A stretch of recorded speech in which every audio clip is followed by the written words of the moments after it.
அன்பு தமிழ் உறவுகளுக்கு வணக்கம். வாழ்தல் இது முழக்கம் திரு ஐயா ஈழவேந்தனை போய் பார்த்துட்டு வந்தேன். நான் இப்போ ரெண்டோ வெஸ்டர்ன் ஹாஸ்பிட்டலில் இருக்கிறேன்.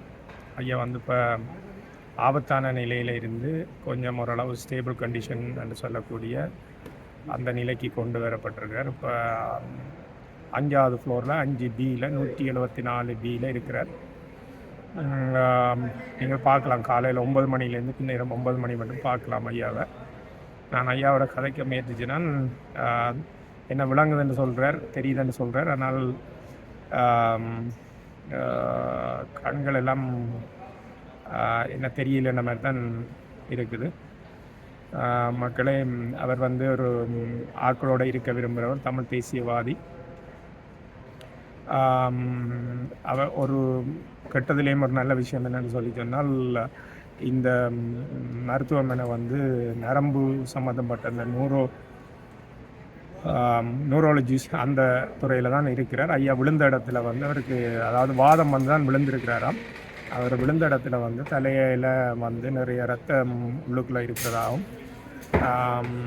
பாவலர் மணிக்கோணும் மருத்துவர் பாவலன் என்று சொல்லி அவர் வட அமெரிக்காவிலேயே மிகவும் புகழ்பெற்ற ஒரு மருத்துவர், தமிழர், தமிழ் தேசியவாதிகளான கவிஞர் வனிதா ராஜேந்திரம் அவர்களுடைய மகன் கேடாவிலே பிறந்து வளர்ந்தவர். அவருடைய மேற்பார்வையில் ஐயா இருக்கிறார்.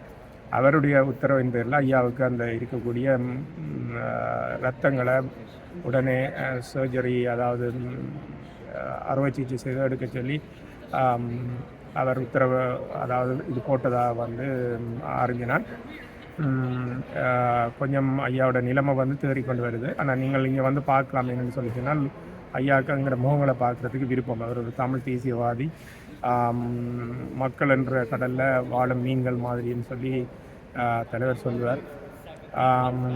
அன்புறவுகளை, அவர் வந்து ஒரு நல்ல ஒரு பேச்சாளர், எழுத்தாளர், 2 மொழியிலையும் வந்து ஆங்கிலத்திலையும் தமிழ்லையும் வந்து மாறி பேசி கொண்டிருப்பார். ஒரு பேசிக்கொண்டு போவார் தமிழில், அப்புறம் அதை அப்படியே மாறாமல் ஒரு நல்ல வடிவாக்களுக்கு இதமாக இருக்கக்கூடிய மாதிரி அப்புறம் இங்கிலீஷுக்கு கொண்டு வர, அப்புறம் இங்கிலீஷில் பேசி கொண்டிருப்பார். அப்புறம் அதை அப்படியே மொழி மாற்றம் செய்து தமிழுக்கு கொண்டு வர, அவர் அப்படியே 2 மொழிகள்லையும் வந்து எங்களுடைய தமிழ் தேசியத்தை வந்து வரலாற்று சான்றுகளோடையும் இலக்கிய சான்றுகளோடையும் பேசக்கூடிய ஒரு வல்லமை வாய்ந்தவர். ஒரு நடமாடும் பல்கலைக்கழகம். அவர் வேட்டி கட்டி கொண்டு இந்த 92 வயதிலையும் வந்து அந்த தமிழீழ படத்தையும் அந்த எங்களுடைய கருப்பு, சிவப்பு, மஞ்சள் இந்த 3ஐயும் போட்டு அந்த சால்வையும் போட்டுக்கொண்டு திரிவார். அவர் தமிழ் தேசியத்தினுடைய அடையாளமாகவே விளம்பெறுவதாக நான் நேற்று போட்ட செய்தியில் வந்து மக்கள் தெரிவிக்கணும். அதே நேரம் இங்கே வந்து மக்கள் பாருங்க, அவருக்கு அது விருப்பம், சரியான விருப்பம். ஆகையால் வந்து அன்புறவுகளை, நாம் எவ்வளோ அக்கறை காட்டுறோமோ அப்போ தான் இந்த வைத்தியசாலை வட்டாரங்களும் வந்து ஒரு கொஞ்சம் அக்கறை எடுக்கணும். நன்றி. வாழ்தல் இனிது. ஐயா நலம் பெற்று நல்ல உடல்நிலையோடு வந்து வெளியில் வரணும்னு சொல்லி அன்னை தமிழ் அவருக்கு துணை இருக்க வேண்டும் என்று இறைவனை, இயற்கையை இறைஞ்சுகின்றேன் என்பவரை வாழ்தல் இனிது.